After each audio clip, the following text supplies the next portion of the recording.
The starship Horizon descended through the golden clouds of Valoria Prime as Ambassador Marcus. Cole stood at the observation window and watched the alien world grow larger beneath him. He had spent 43 years serving humanity among the stars, and he had seen wonders that would make poets weep and horrors that would make soldiers scream. But he had never lost his sense of wonder at moments like this. The capital city of the Valorian Empire spread across the horizon like a garden of light and crystal, and the towers reached toward the heavens as if trying to touch the three suns that warmed this beautiful world. Marcus turned to his team and nodded once, and they understood without words that this mission mattered more than most. Dr. Sarah Chun stood at the front of the medical team, and she carried 30 years of experience in her steady hands and a cure for a plague in her data files. Behind her stood 20 of humanity's finest scientists and doctors and engineers. And they had all volunteered for this mission because they believed in something greater than themselves. The Valorian Empire was dying. A plague of nanoparasites had begun devouring their agricultural systems 5 years ago, and the microscopic machines ate everything they touched and left nothing but dust and despair behind them.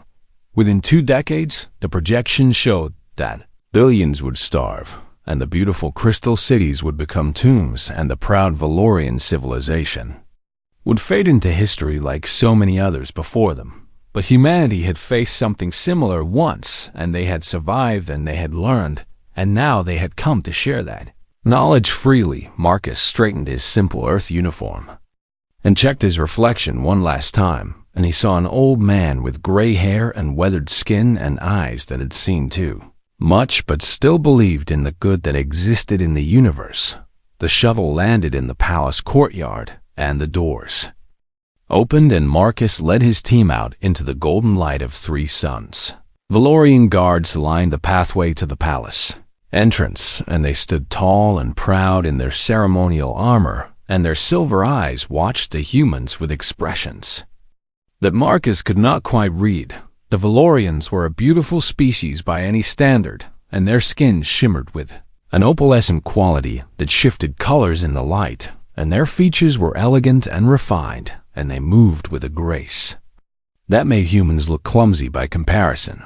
They were also young. The Valorian Empire had achieved spaceflight barely 3 centuries ago, and they had expanded rapidly across a dozen star systems, and they had built wonders that rivaled anything in the galaxy. But they had never faced true hardship, and they had never been humbled by the universe, and they had never learned the lessons that only suffering could teach. Marcus had seen civilizations like this before, and he knew how fragile pride could be when reality came knocking at the door. The palace doors opened before them, and they were massive things carved from crystal that sang with harmonic frequencies as they moved, and the sound was beautiful in a way that human music could never quite capture.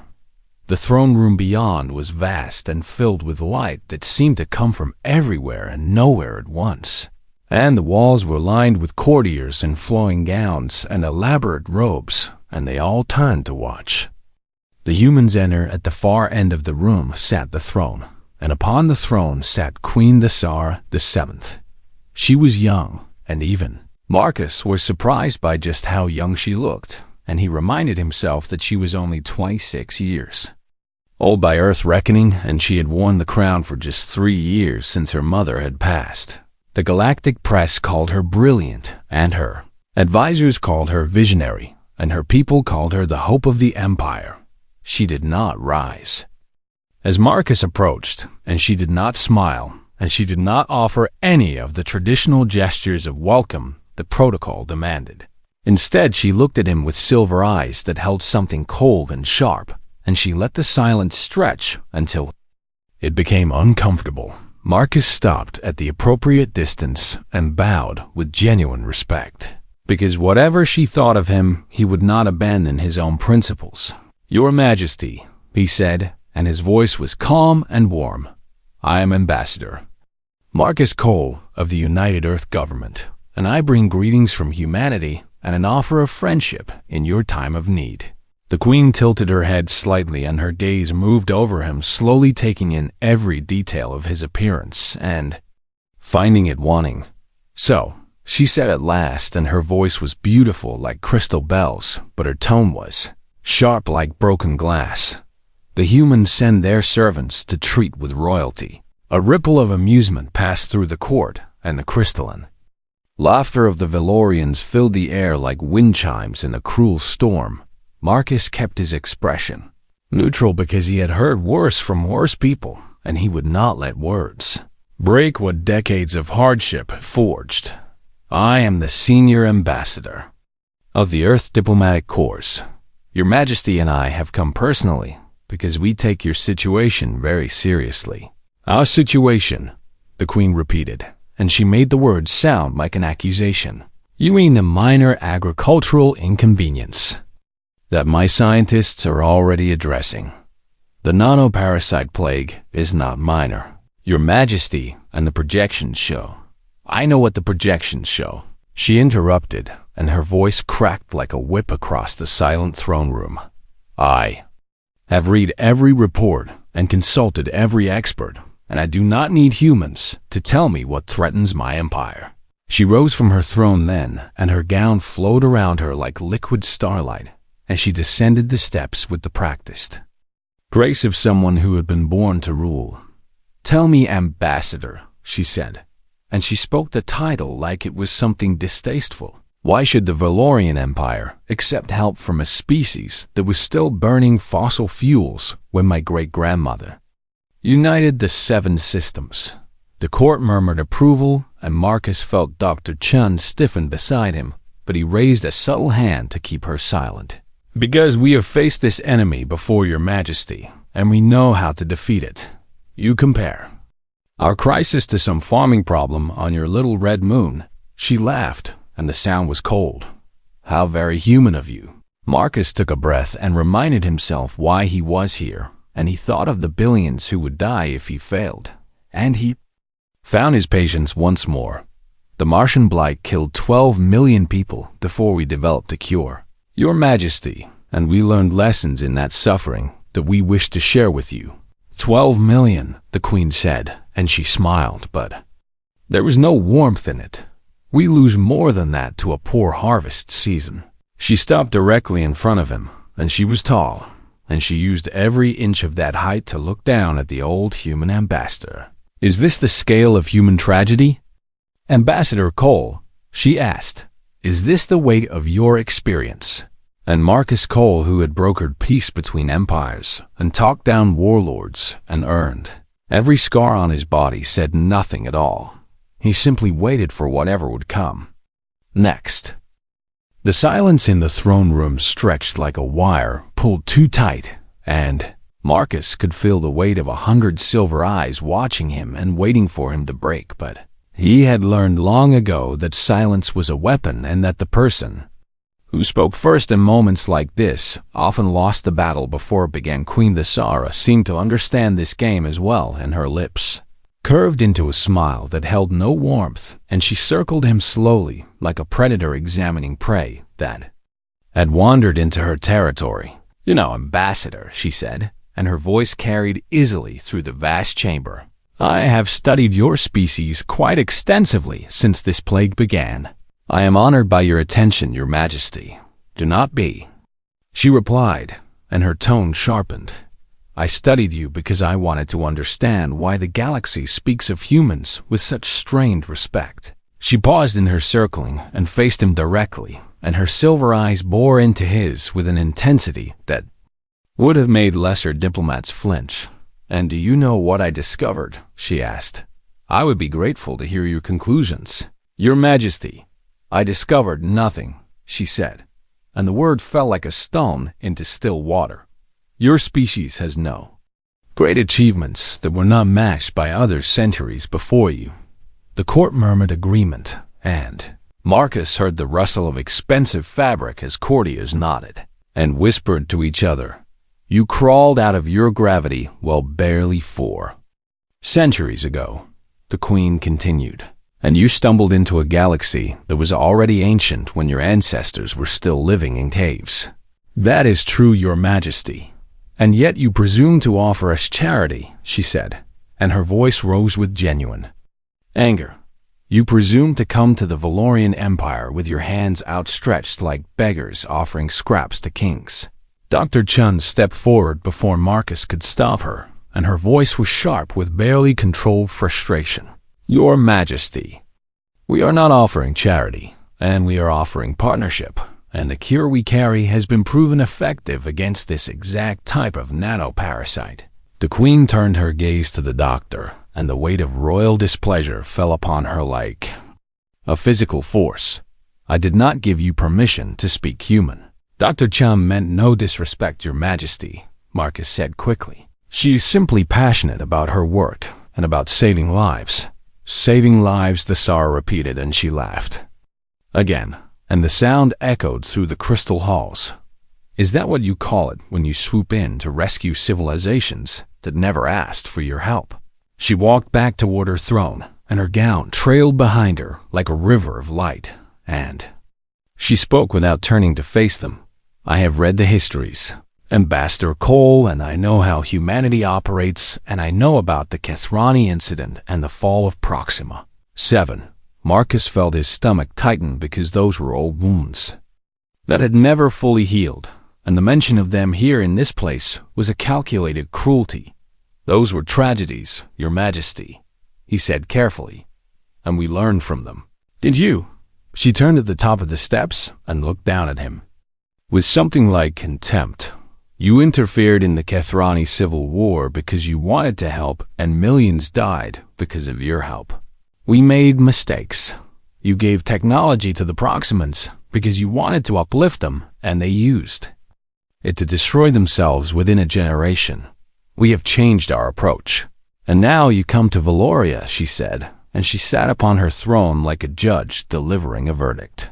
"And you expect us to welcome you with open arms and thank you for your generous assistance." The court was silent now, and even the air seemed to hold its breath as the Queen leaned forward on her throne. "Let me be clear, Ambassador, so that there is no misunderstanding between us." Marcus straightened his spine and prepared himself for whatever was coming. "The Valorian Empire does not need your help, and we do not want your help, and we will not accept your help. Your Majesty, please consider. We would sooner let the parasites eat every field on every world than accept charity from a species of primitives who still measure their history in mere millennia." The words hit harder than Marcus had expected, and he felt something old and tired stir in his chest. But he pushed it down and kept his face neutral. "Your Majesty, I understand your pride, and I respect it, but billions of lives." "Do not speak to me of lives," the Queen snapped. "My scientists are working on a solution, and Valorian ingenuity has overcome every challenge we have ever faced. The parasite is more aggressive than you realize, and take your cure, Ambassador Cole, and take your pity, and take your primitive human arrogance, and return to whatever mudball spawned your species." She waved a dismissive hand, and the gesture was one of utter contempt. "Valoria will solve its own problems, as it always has, and we do not need the charity of lesser races."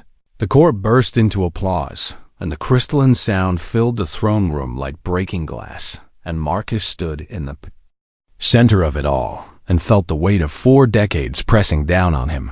He looked at Queen Nasara VII, and he saw a young woman who had never known hardship and who had inherited an empire she had never fought for, and who believed that pride alone could hold back the darkness. He saw the billions who would die because of her arrogance, and he saw the suffering that was coming, and he knew that there was nothing he could do to stop it. Not now.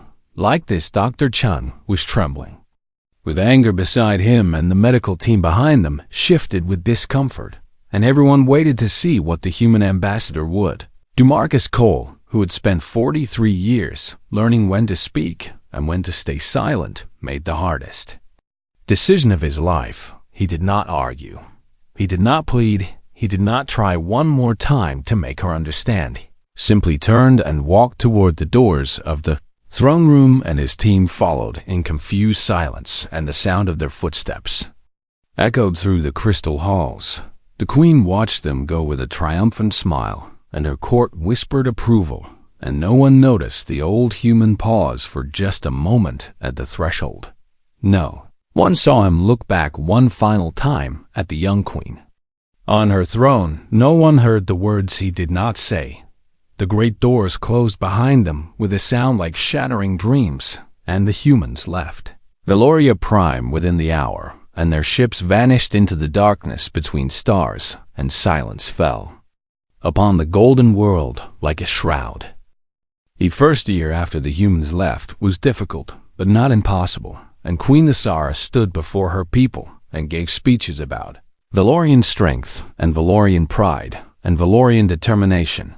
Her scientists worked day and night in their gleaming laboratories, and they made progress, and they made promises, and the queen believed them because she needed to believe. The agricultural output dropped by 30%, but rationing was implemented with efficiency, and the people grumbled. But they endured, and the crystal cities still shone beneath the three suns. Thesara told herself that she had made the right choice, and she told herself that accepting human help would have been a weakness, and she told herself that her empire would survive on its own terms. The second year was harder. The parasites spread faster than the models had predicted, and they adapted to every countermeasure the scientists developed, and they consumed and consumed and consumed. The outer colonies began to starve. Reports came in from distant worlds of food riots and civil unrest, and Thesara sent troops to restore order, and she sent supplies that the core worlds could barely spare, and she made more speeches about perseverance. But late at night, when she sat alone in her chambers, she began to wonder if she had made a terrible mistake. The third year brought desperation. Thesara sent envoys to every major power in the galaxy, and she sought trade agreements and assistance and anything that might save her dying empire. The Vorn hegemony responded with terms that amounted to economic slavery, and they wanted control of Valorian shipping lanes and access to Valorian technology and the right to station troops on Valorian soil. The Beihai, the Valorian soil. But the Krell Dominion demanded territorial concessions, and they wanted 3 star systems along the border and the rights to mine Valorian moons and tribute payments that would bankrupt the treasury. The Nexians simply laughed at her envoys and sent them home with nothing but mockery. Only the humans could have helped without demanding something in return, and the humans were silent. The fourth year, Thesara swallowed what remained of her pride and sent a formal message to Earth. She chose her words carefully, and she acknowledged that perhaps the initial meeting had been unfortunate, and she expressed hope that a new dialogue could begin. The message went unanswered. She sent another message a month later, and this one was more direct. And she admitted that Valoria faced challenges, and she suggested that perhaps there were areas of mutual benefit to explore silence. She sent a third message and a fourth and a fifth, and each one was more desperate than the last, and none of them received any response. Her advisors told her that the humans were simply busy, and that communication delays were common across such vast distances, and that surely a response would come eventually. But Thesara knew the truth. She had looked into the eyes of Ambassador Marcus Cole on that day in her throne room, and she had seen something that she had not understood at the time. She had seen patience. The fifth year, the crystal cities began to dim as power was diverted from luxuries to necessities. And the beautiful towers that had once blazed with light now stood dark against the sky. The outer colonies were lost, and some had fallen to complete famine, and others had descended into chaos. And the reports that reached the capital spoke of horrors that Thesara could barely comprehend. Her cousin Lord Vales gathered supporters who whispered that the queen had failed and that new leadership was needed, and that Valoria deserved better than a ruler who had let pride destroy everything.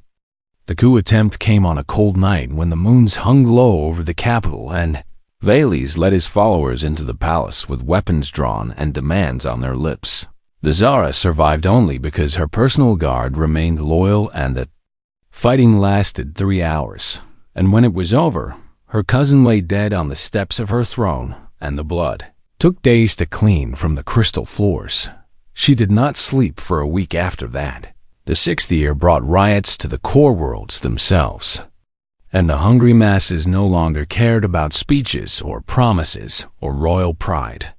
The Galactic Council reached out on Valoria's behalf, and surely they argued the humans would not let billions die over a diplomatic misunderstanding. The human response was delivered through official channels, and it was read to the Tsar by her senior advisor, and the words burned into her memory forever. Ambassador Cole made a formal offer of assistance to the Valorian Empire, and that offer was rejected, and humanity respects the Valorian Empire's right to self-determination. That was all. No anger and no accusations and no demands. Just a simple statement of fact, and then nothing. The 7th year. The Tsar recorded a personal message to Ambassador Marcus Cole, and she did not let her advisors review it, and she did not consider politics or pride or protocol. She simply spoke from her heart.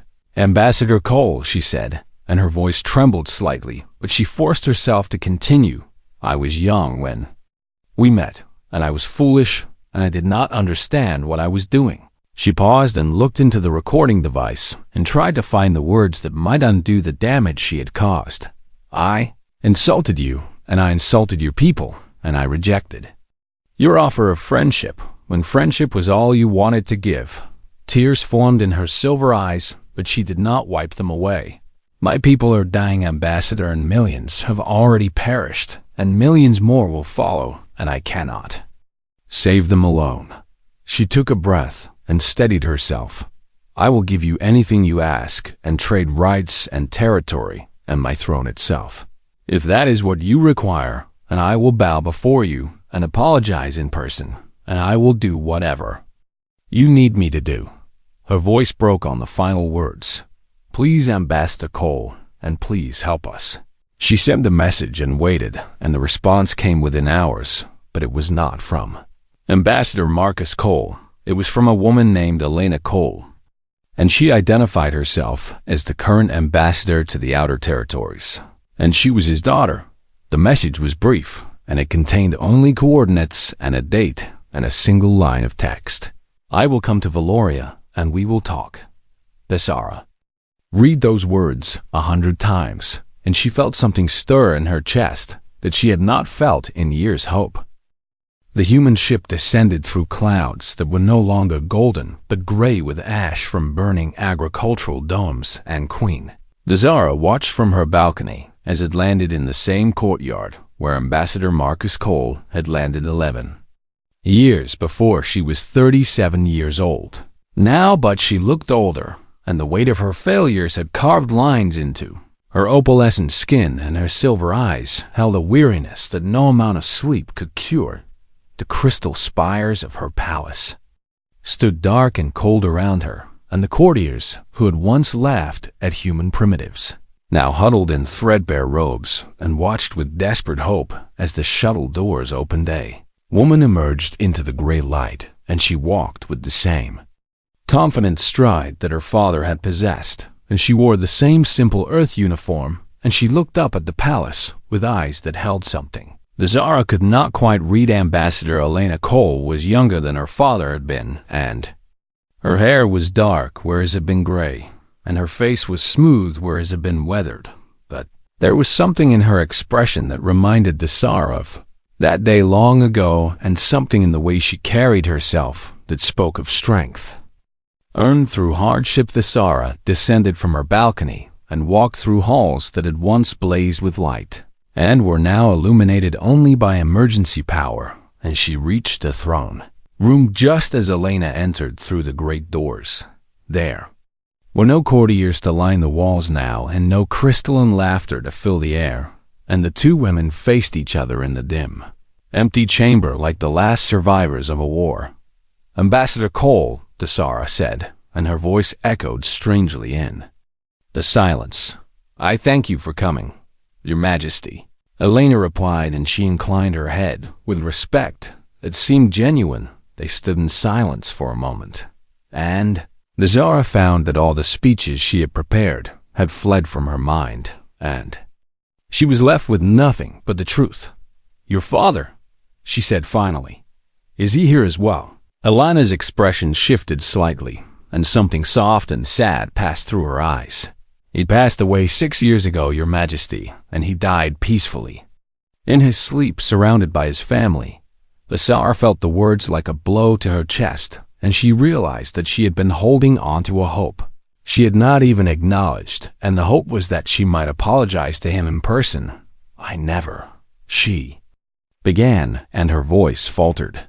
"I never had the chance to tell him that I was sorry." "No," Elena said simply, "you did not." The words held no accusation, but they cut deeper than any blade, and the Tsar felt the weight of 11 years of silence pressing down upon her.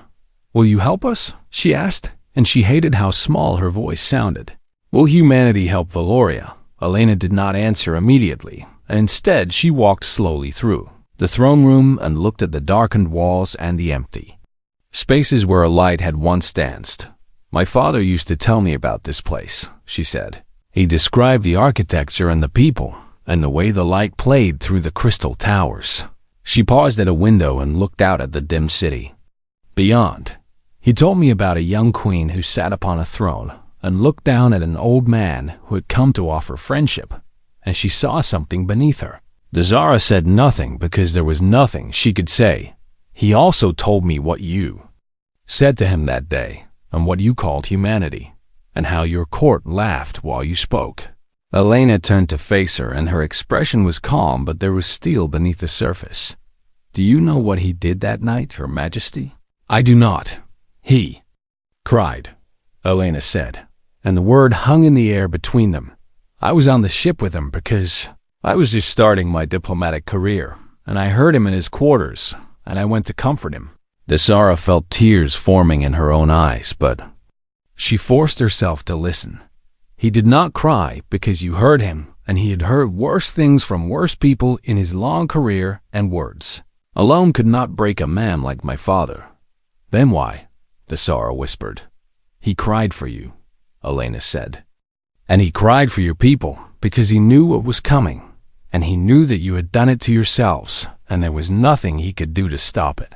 The Queen of the Valorian Empire stood in her darkened throne room and felt the full weight of her pride crushing down upon her. "Then why did he leave?" she asked. "If he knew what would happen, then why did he not stay and argue and fight?" Elena walked toward her and stopped just a few feet away and looked into her silver eyes with something that might have been compassion, because humanity learned the hardest lesson the galaxy has to offer. "Your Majesty." "And what lesson is that?" "You cannot save someone who does not want to be saved." The words struck Tsara like thunder, and she understood. At last what she had done on that day 11 years ago, she had not merely rejected an offer of help. She had rejected the possibility of help. She had told humanity and the galaxy and herself that Valoria would rather die than accept assistance from those she considered lesser, and humanity had believed her. "We tried for centuries to help others before they wanted it," Elena continued, "and we intervened in wars where both sides hated us, and we gave technology to civilizations that used it to destroy themselves." She gestured at the darkened throne room. "We learned that good intentions are not enough, and that sometimes the kindest thing you can do is step back and let someone face the consequences of their choices, even if millions die." The Zara asked, and her voice broke on the words. "Even then," Elena said softly, "because if we had forced our help upon you 11 years ago, you would have resented us forever, and the cure would have been another example of human interference, and nothing would have changed." She reached out and took the Queen's hands in her own. "But you can also learn a different lesson, Your Majesty." "What lesson?" "That sometimes people ask for help too late, but that does not mean help should not come." The Tsara looked into the human's eyes and saw something that she had not expected to find. She saw forgiveness. "You will help us?" she asked again, and this time her voice held wonder instead of desperation. "Humanity will help Valoria," Elena said, "because that is what my father would have wanted, and because we believe that you can become something better than what you were." She squeezed the queen's hands gently. "But you must understand something, Your Majesty. Anything. We are not doing this because you deserve it, and we are not doing this because you have earned it, and we are not doing this because you apologized." Elena smiled, and it was a sad smile, but a real one. "We are doing this because we remember what it was like to need help and to have someone offer it freely, and that is a gift that must be passed on." The Zara fell to her knees before the human ambassador, and for the first time in 11 years she wept. The human ships arrived within a week, and they filled the skies above Valoria Prime, like stars descending from the heavens, and Queen Thesara watched them come with tears streaming down her face. 17,000 humans poured out of those ships, and they brought with them medical supplies, and agricultural equipment, and engineering teams, and everything that a dying empire needed to survive. They asked for nothing in return. Dr. Sarah Chun, who had stood beside Ambassador Marcus Cole 11 years ago, now led the medical response, and she was older now, with gray in her hair. But her hands were still steady, and her determination had not wavered. She met Queen Thesara on the steps of the palace, and she looked at the woman who had dismissed her so coldly all those years ago, as she saw something different in those silver eyes. "Your Majesty," she said, "I believe we have work to do." "Dr. Chun," Thesara replied, "I owe you an apology that I do not know how to give." The old doctor smiled, and it was a tired smile, but a genuine one. "You can apologize by helping me save your people, and that is the only apology I need." The treatment spread across the Valorian Empire like a wave of hope, and the humans worked alongside Valorian scientists and farmers and engineers, and they shared everything they knew without holding anything back. The nanoparasites that had seemed invincible began to die, and the fields that had been dust began to grow again, and the people who had been starving began to eat. It took 6 months to deploy the full treatment across all the remaining worlds, and during those 6 months, Thesara worked beside the humans every day, and she learned more about their species than she had ever known. She learned that they laughed easily and cried without shame, and that they told stories around campfires even on worlds with 3 suns. She learned that they remembered their failures as clearly as their successes, and that they carried the weight of past mistakes like badges of honor rather than sources of shame. She learned that they believed in second chances, not because people deserved them, but because they had been given second chances themselves. Ambassador Elena Cole stayed on Valoria Prime for the entire operation, and she and Thesara spoke often in the quiet hours of the evening when the work was done. "I do not understand," Thesara said one night as they sat on the palace balcony and watched the lights returning to the city. "Below, we insulted you and humiliated your father and rejected your help, while our pride killed millions." She turned to face the human ambassador. "Why would you come back, and why would you help us now?" Elena was quiet for a moment, and she seemed to be considering how to answer. "Do you know why humans keep reaching out to the stars, Your Majesty? I thought I did once, but I was wrong about so many things. We do it because we remember being alone," Elena said. "We remember our first centuries in space, when every species we met was older and wiser and more powerful, and we remember being called primitives and savages and children playing with fire." She smiled at the memory. The other species looked at humanity and saw something small and young and fragile, and most of them decided we were not worth their time. "But someone helped you." "The Aldrani," Elena nodded. "They were ancient when we were young, and they could have ignored us like everyone else did, and they could have let you struggle alone. What happened to them? Their sun went nova 2 centuries ago, and their species is gone now, and nothing remains of them except the gift they gave us." Thesara felt a chill run through her, despite the warm air. "What gift?" "Everything," Elena said simply. "Technology and knowledge and hope, and the belief that we could become something greater than we were." She turned to face the queen. They looked at humanity, and saw not what we were, but we could become, and they decided that the galaxy would be richer for having us in it. And you think we could become something worth saving? The Tsara asked, and her voice was small. My father thought so, Elena replied. That is why he cried that night 11 years ago, and he did. Not cry because you hurt him, but because he could see the Valorian Empire as it could be. She reached out and took the Queen's hand. He saw a civilization that could be compassionate and wise and humble enough to learn and strong enough to teach.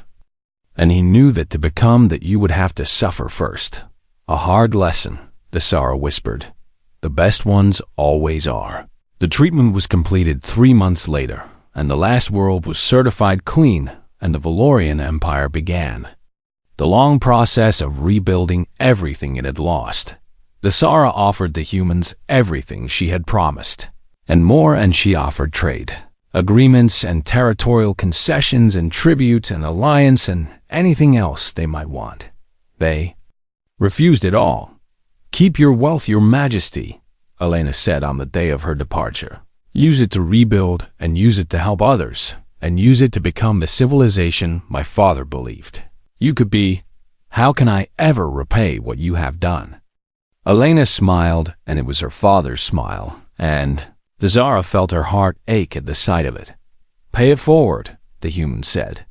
That is all we ask. 50 years passed, and the Valorian Empire rose from the ashes of its near destruction, and Queen the Tsara VII ruled with wisdom earned through suffering and humility forged in the fires of failure when the Drath incursion threatened the outer arm of the galaxy. It was Valoria that led the relief efforts, and the Tsara personally oversaw the distribution of aid to species who had done nothing to deserve it. They were young civilizations, and they were proud, and they did not always understand why the Valorians came with open hands and asked for nothing in return. Why do you help? Yes, they would ask, what do you want?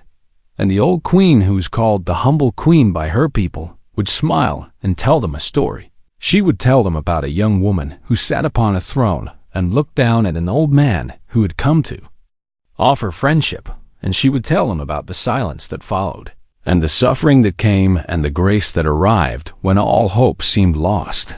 Humanity taught us the most important lesson in the galaxy. She would say, it is not about who you are, but about who you choose to become. And then she would add with a smile that held decades of wisdom. They also taught us that sometimes the kindest thing you can do is walk away and leave the door open behind you. The young civilizations would listen, and they would not always understand, but the seed would be planted, and someday they too would learn what the Tsara had learned. That pride is a poor substitute for wisdom, that strength is meaningless without compassion, and that the greatest gift one civilization can give another is the belief that they can become something better. Somewhere across the stars, Ambassador Elena Cole grew old and retired, and she told her grandchildren stories about a young queen who had to lose everything before she could find herself. And somewhere in the vast darkness between galaxies, the Aldrani watched through whatever eyes the dead used to see, and they smiled because the gift they had given humanity had been passed on once more. The chain of compassion stretched across the stars, and each link was forged in suffering and tempered in forgiveness and strengthened by the simple, stubborn belief that everyone deserves a second chance, even the people who have not earned it yet, especially them.